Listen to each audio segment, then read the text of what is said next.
are 11 graders at Vasil Drumev High School of Mathematics and Natural Science, and we are part of a team called Energy Educators. Our mission is to raise awareness of the climate change in order to decrease the energy consumption at school, at home and all around us. The best energy source in the world is the sun. It takes sunlight 8 minutes and 15 seconds to reach the earth. Almost all the energy we use comes from the sun. However, our planet is in danger. The energy used by the people constantly increases.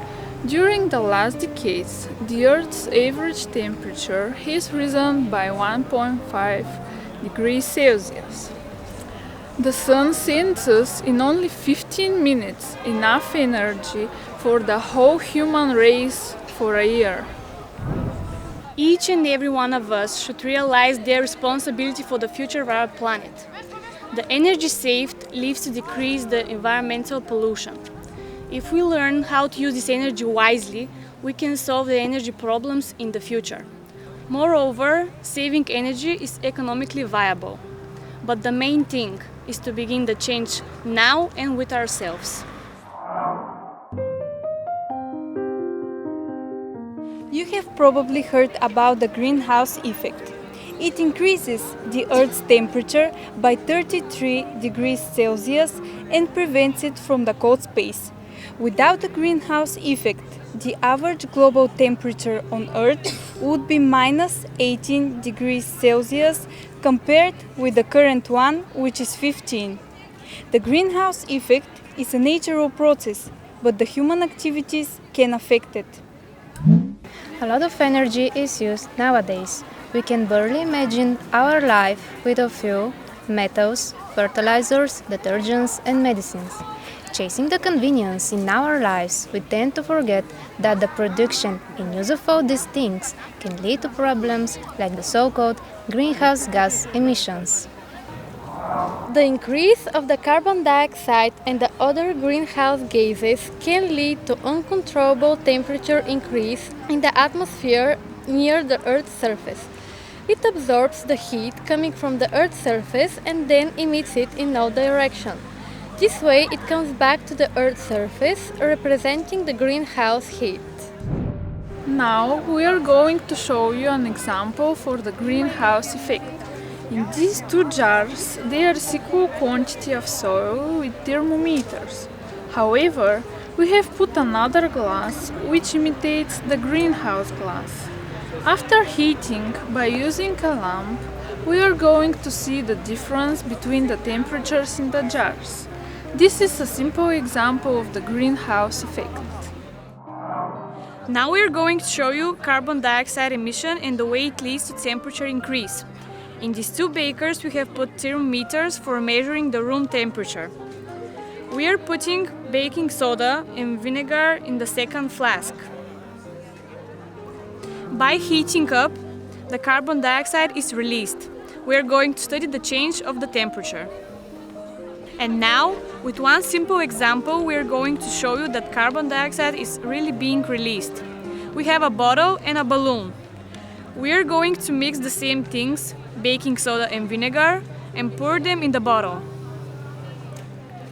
As the balloon is growing, we can see that carbon dioxide is released. Carbon dioxide is actually not poisonous. However, its increased amount in the air can cause health problems. The rooms where we study, work and live should be aired regularly in order to reduce the amount of carbon dioxide. The concentration of this gas leads to fatigue among students and teachers. If your hands are getting cold, this indicates an increased the amount of carbon dioxide.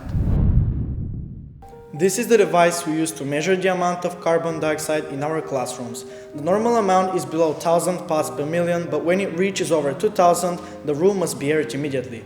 Airing is very important not only to lower the amount of carbon dioxide, but also to reduce the number of pathogenic microorganisms. Rooms should be aired by opening all the windows for 3 to 5 minutes. This is the thermometer we use in order to measure the temperature in the different classrooms. Recommended classroom temperature is from 20 to 22 degrees Celsius. This is the right way to measure the temperature. This is the lux meter and it measures the level of lighting in the room. Waste management is a very important part of the measures for protecting the environment and energy saving. It is connected with the so-called 3 R's: reduce, reuse and recycle.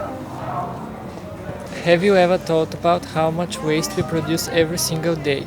For example, the plastic bags that are thrown away after their use. And do you know that we can easily reduce the quantity of waste by taking the following steps? First, we can buy products in bigger packaging. This way, the more product is used, the less material for packaging, and we save money.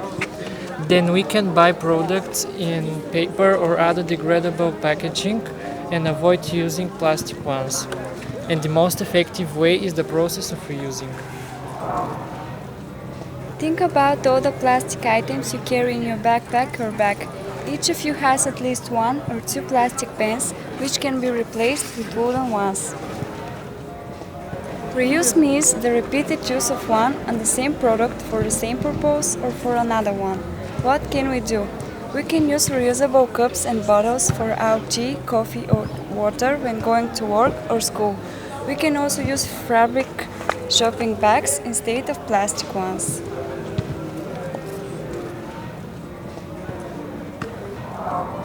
Recycling means collecting and processing waste and turning it into new products.